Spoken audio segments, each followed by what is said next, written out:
Before I get started, I'd like to just provide a little bit of background. I've worked for the Department of Corrections in the Planning and Research Unit for just about 20 years. Over this time, I've conducted data analysis on many different segments of our population. But I need to let the Commission know that at no point in time during those 20 years has the topic of our restricted housing population ever come before us. And with that, it means that this has been a little bit of a challenging project for us. Challenging and interesting at the same time, and as it turns out, really quite beneficial for us. But what makes it quite challenging for us is that historically our inmate tracking system was designed to do just that, track inmates through our system. And the data contained in the system was not stored in a way that really allowed us to extract it for statistical research purposes. So when we attempt to extract and analyze data on new segments of our population, oftentimes we uncover areas where we need database enhancements. And in some cases, we actually need to create ground-up data storage. So we did encounter many of these challenges in this data analysis. We did overcome a significant number of them as well. And in some cases, it involved going through several thousands of records to provide the answers to the questions that were brought before us. I'm pleased to present you with this data that I actually find very interesting. I'm happy to say that it's benefited the Department of Corrections in many ways. We now have documented database enhancements that in the future will make this a much easier population for us to analyze. So with that, I thank you for challenging us with these questions. And I think you'll be pleased with the data that we're going to present here. As many of you probably know, the Department of Corrections is a unified correctional system, meaning that we have jurisdiction over 4 types of offenders within our system. In our jurisdiction, we have pretrial offenders, sentenced offenders, adult offenders on probation, and adult offenders on parole. Currently, our institutional population averages around 3,000 inmates. This is both pretrial and sentenced, and I realize you're seeing 3,100 on the screen, but our population has declined a little bit. So right now we have about 2,400 sentenced offenders and about 600 pretrial offenders. However, that's on any given day. Over the course of a year, we process over 14,000 new commitments. This is about 10,000 individual people who come through our system every year. But we're here to talk about restricted housing. And within restricted housing, there's several different segments of our population, different types of offenders that can be within restricted housing. And you may recall back at the last commission meeting, Warden Kettle had described these populations and provided some definitions. So I'll be talking today about administrative confinement, closed confinement, and disciplinary confinement. Administrative confinement is a classification within the Department of Corrections. It is not a sanction as a result of an infraction that occurred. It is a classification that offenders are held in for a given period of time until they are reclassified and potentially upgraded. Over the course of the last year, we saw 55 offenders within this status. Their ages ranged from 21 to 69. 3 of those offenders were over the age of 55. About 13% of these offenders were identified as having a serious and persistent mental illness. The average length of stay for offenders in administrative confinement within the last year was a little less than 1 year. And 18 of those 55 offenders stayed in administrative confinement for over a year.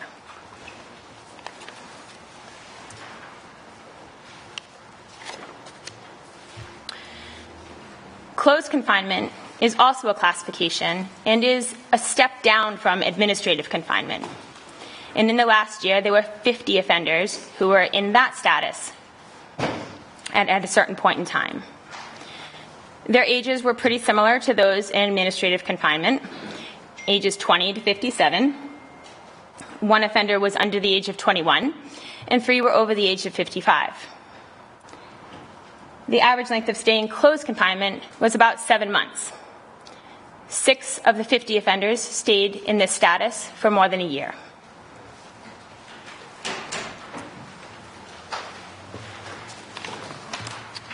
When looking at disciplinary confinement, which is a sanction as a result of an infraction that occurs in the facilities, we had a little over 1,200 offenders in this status in the last year. That does represent about 12% of all individuals committed to the ACI in a 12-month period. They range in age just like the rest of the population, a few under the age of 21, 78, and some over the age of 55, 65 offenders in that age group. And 8% of this population was identified as having serious and persistent mental illness.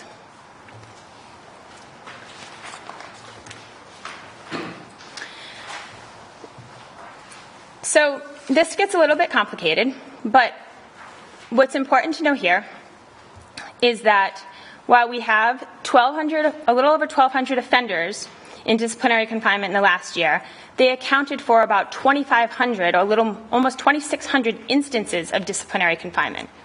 This means that many were held in disciplinary confinement more than once. So the question was, what was their consecutive length of stay and what was their cumulative length of stay? So we looked at the 1,200 offenders, and we found that their consecutive length of stay averaged about 35 days. And in fact, 90% of them had a consecutive length of stay of no more than 2 months. Only 5 offenders stayed in disciplinary confinement for over a year consecutively.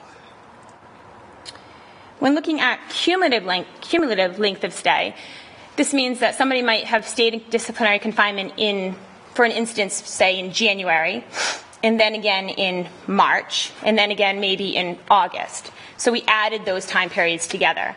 So you see a little bit longer average here of 46 days. But again, a great deal of those offenders had cumulative lengths of stay that added up to 2 months or less. In fact, 82% of them. And 63% of those were for 1 month or less. Cumulatively, we saw 17 offenders had disciplinary confinement time that added to more than a year.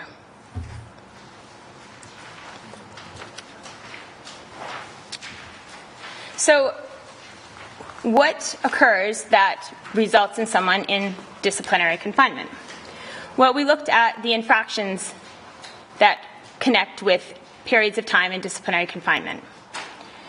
We found 90 different infractions that led to disciplinary confinement stays of 30 days or less. What you see on the screen are the infractions that occurred most frequently. And so in this case, 12 infractions accounted for about 65% of all infractions that led to 1 month or less in disciplinary confinement. And that's on the far left of the screen or your page. And on the far right of your screen is the other extreme, where we see disciplinary confinement stays of 4 months to 1 year, which represent about 1.5% of all disciplinary confinement stays in a year. So a very small number of people getting sentenced to long periods of time in disciplinary confinement. And on the far right, you see the infractions that lead to the longer periods of disciplinary confinement time, things like narcotics trafficking and assaults on inmates with weapons, assaults on civilians, and serious injury assaults on officers.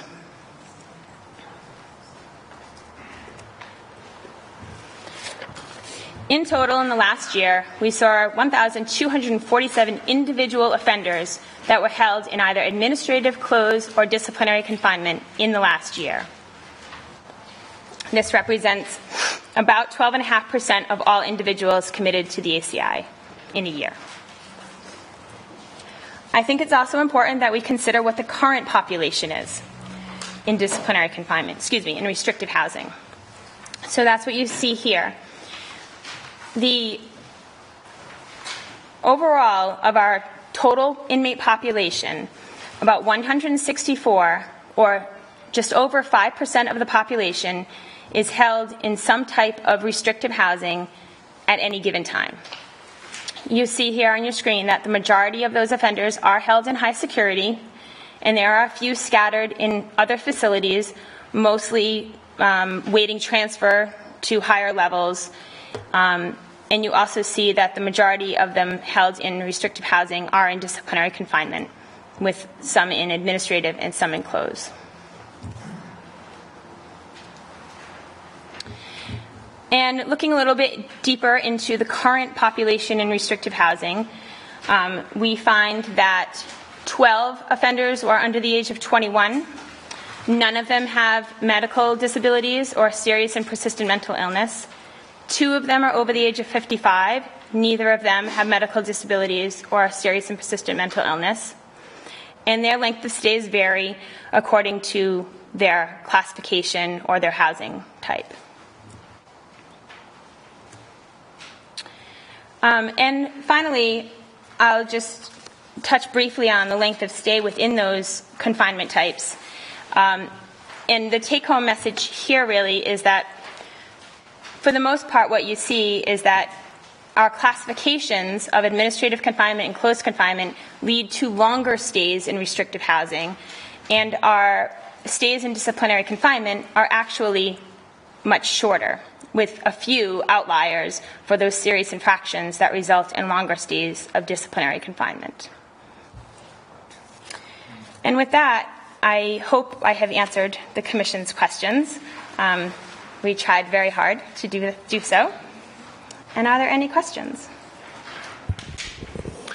I just want to thank you for the considerable work that I know went into this, and in particular addressing some of the concerns about getting that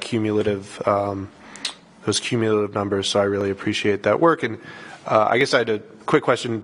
You talked about the work of needing to build these systems. Mm-hmm. Is there a plan to sort of continue tracking this information moving forward? Yes, and we absolutely could extract it at this point. It was just a series of challenges here and there, which we've documented and we'll be able to replicate in the future. We'll make some enhancements to our system to better be able to extract this data and do it in a more timely manner. I think that was one of the things that was a little bit frustrating from my position as a researcher. You like to be able to run reports and very easily obtain the data that you're looking for, and this was a little bit more challenging. But it was interesting. Yes. Hi. Okay, hi, my name's John. So I'm looking at the categories. Are these like A, B, and C status inmates? Mm-hmm. That's these different brackets of categories. Yep. So we have changed the way we refer to statuses pretty recently, maybe a little over a year ago. So administrative confinement used to be called C status. Closed confinement used to be called B status. Mm-hmm. Disciplinary confinement, I think, used to be called segregation. So. Mm-hmm. Thank you, Erin. Just a quick question on. I think it's screen number 4, your slide number 4 on the those in close confinement. There are 50 offenders in close confinement in the last year. And the other 2 you had broken out as to what percentage were identified having a serious and persistent mental illness. Were you able to take a look at that particular characteristic for this particular group? My apologies that it is not included. It is very closely mirrors administrative confinement of 13%. 8% is disciplinary confinement. Thanks, Erin. Brad Brockman. Helpful to fill in some of the questions, clearly. I have some specific questions about just some things that jumped out which may not be appropriate for right now, like why somebody was in close confinement for 1 to 2 years as a transitional thing, which I can't expect you to answer. Mm-hmm. So it's more of an operational question, but the classifications tend to be a little bit longer.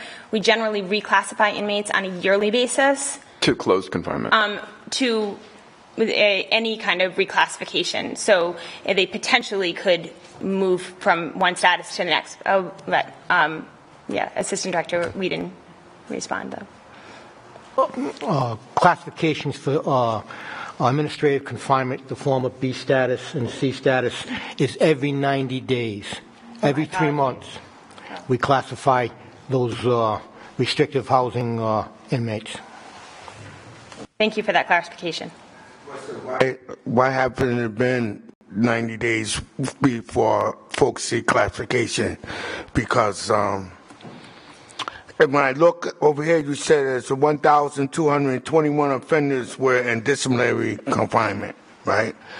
So out of these 1,221,000 folks, 100 people, how many of them been to the classification board to see? Because you just said they've got a backlog on the folks going to the classification to see where they wind up at after they might get reduced or they might go to another facility. What is the status of folks waiting to get classified? Say if I'm in segregation and I go to the classification, and I'm up for the classification board, but I don't see the classification board for another 90 days. What happens to these individuals that's logged behind and of the classification board? I'll allow Assistant Director Whedon to respond.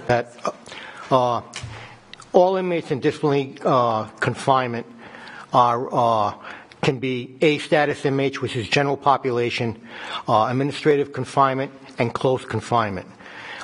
Inmates that do a serious infraction, they may be downgraded, recommend downgraded at the discipline hearing, and then that triggers a classification hearing soon afterwards. If somebody's in general population, he gets an infraction, and it's not a serious infraction, he may not be downgraded.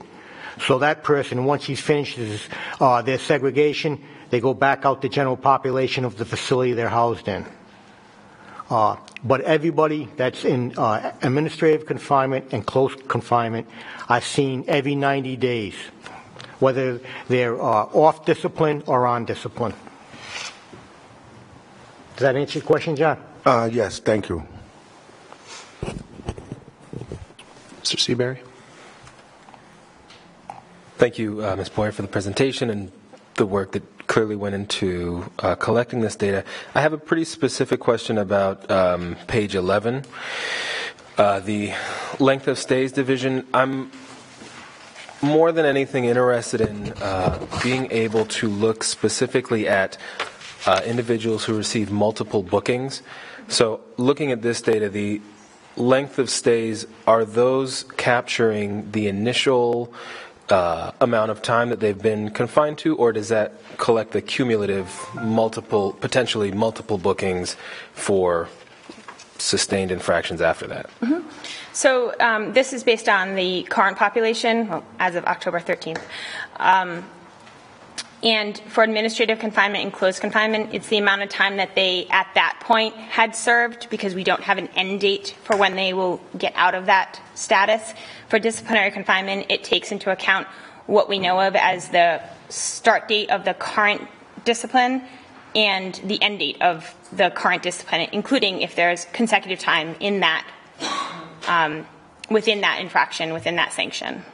So I guess just to clarify, looking at the 60 to 90 days column, mm-hmm. for the one instance in administrative confinement, has that individual spent 60 to 90 days in confinement up to that point cumulatively, or is that just his or her most recent booking, and they could have had 3 or 4 terms before that? That's their most recent. But the administrative confinement is the classification, so that's their most recent stay in administrative confinement. So if they, so this is as of October. August. So if they were in administrative confinement, say in March for 2 months, that's not included in that total. It's 60 to 90 days prior to October 13th. So any stays that may have started and ended at the beginning of the year, no, they are not included in that total. This is just looking at the current population and those that are currently in some type of restrictive housing. Right, and perhaps I'm in my mind segmenting it incorrectly, but if a person has a 60 to 90 day stay that they're currently serving, and so they're captured in this column here. But that is the most recent infraction in a line of 5 or 6, and they've all been served. They were in administrative confinement, had an infraction, added another 30 days, added another 30 days, so on and so forth. So would this capture the most recent term, or would it be cumulative for potentially 5, however many? So what you're seeing here, those in administrative confinement are not necessarily also in disciplinary confinement. They have been classified to that status, and if a reclassification was held and they continued in that status, then this calculation would include that consecutive time. Does that help? I know it's kind of confusing. I'm sure. I'm Assistant sure. Director Whedon, and then piece of time. Erin, somebody in administrative confinement that's serving 60 to 90 days, that person could be sanctioned for 365 days, yes, but is only had that infraction for the last 60 to 90 days. So in other words, that person could have been in segregate discipline for 30 days because of discipline. That triggers a classification review. They get downgraded to administrative confinement, and they would be captured there. But that particular date, they've only been in there for 60 to 90 days, but they may have 120 more days to do in that. You have to see the infraction date and the out date.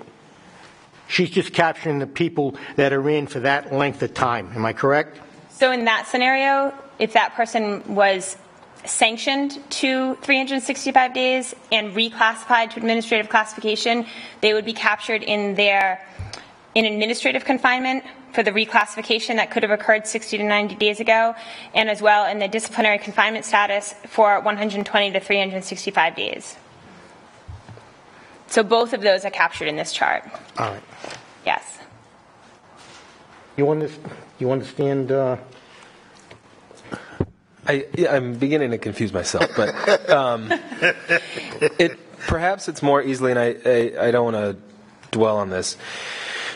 Looking at the one instance, sticking to perhaps disciplinary confinement, this one instance of more than a year, let's say it's 366 days for, the sake of argument, would that potentially mean this is an individual who was booked and had to serve 1 month disciplinary confinement, and then 11 subsequent times had to serve additional months? Is that what would make up that year? Yes, or is that a single term of 1 year in confinement? Oh, yes, potentially it could have been that. That one individual, if I recall, I believe he's set to expire his time currently next summer. So if I remember this correctly in our policy, the longest that somebody can be sanctioned in disciplinary confinement is 365 days for one instance, correct? And so in order to get somebody in disciplinary confinement for more than a year, it would have to include more than one infraction for which they were sanctioned with a term of disciplinary confinement. So if this specific individual here is serving the maximum 365 days, but it's his third consecutive 365-day term in disciplinary confinement, that would not be captured here. The one individual who is currently listed as serving more than a year, this represents more than one sanction for him. Right. You can only receive a maximum of 365 days per sanction by policy. Correct. Okay, I think So to be listed here as more than a year, it has to include more than one sanction. Right. I guess what I'm exactly how many sanctions I can't recall. Right, and I'm not asking about this specific individual. This is hypothetical, but okay.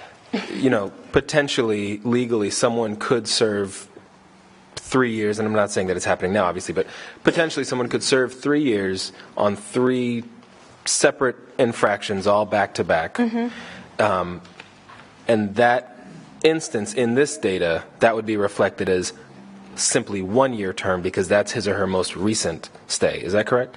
No, if they are consecutively listed in our system as having 3 infractions back to back for 365 days each, then they would be in the more than 1 year category.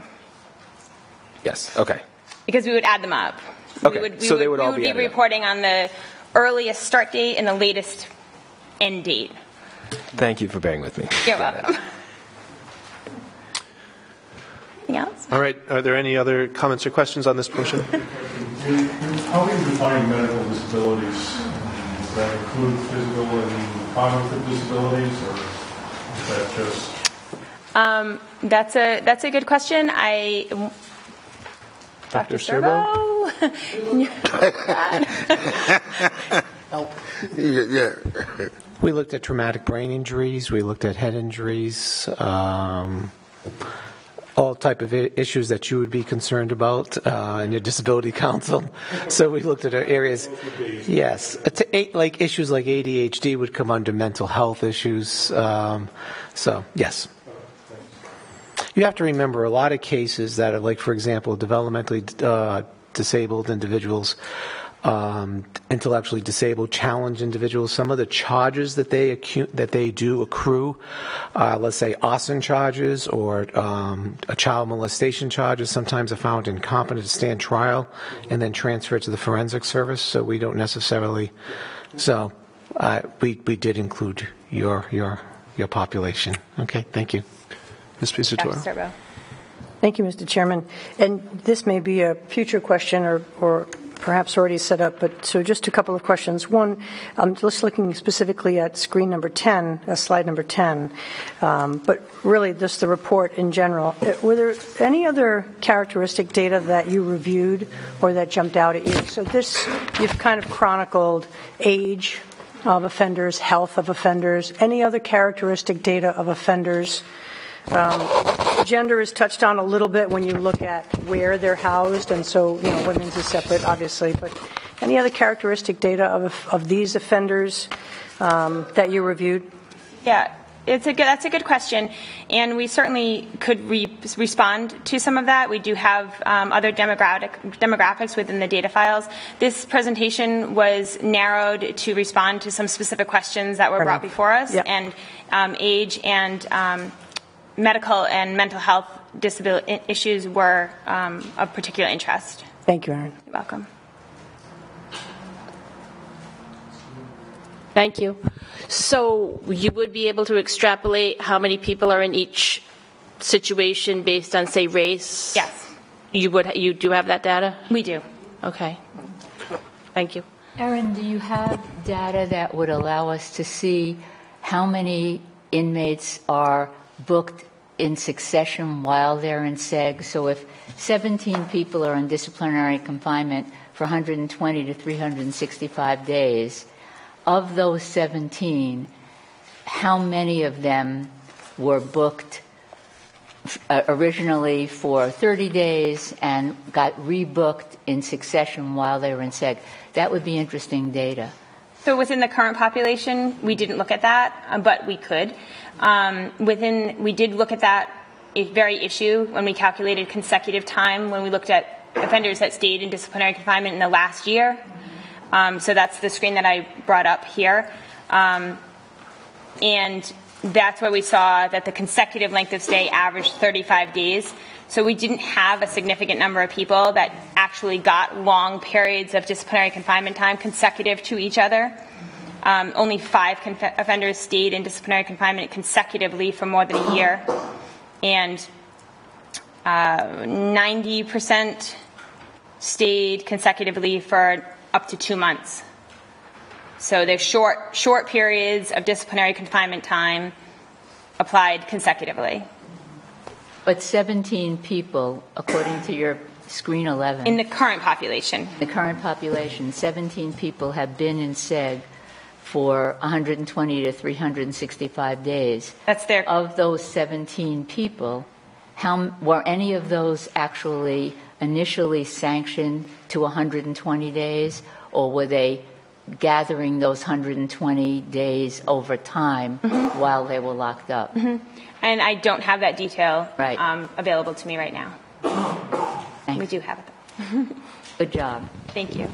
I do want to just thank Ms. Klingham for that comment, and actually, if it's possible to get the racial disaggregated numbers to the commission, that would be great. Of anything in particular, or all of it? We'll follow up with a request, but thank you. Any other comments or questions on this portion from the commission? All right, thank you again. Thank you.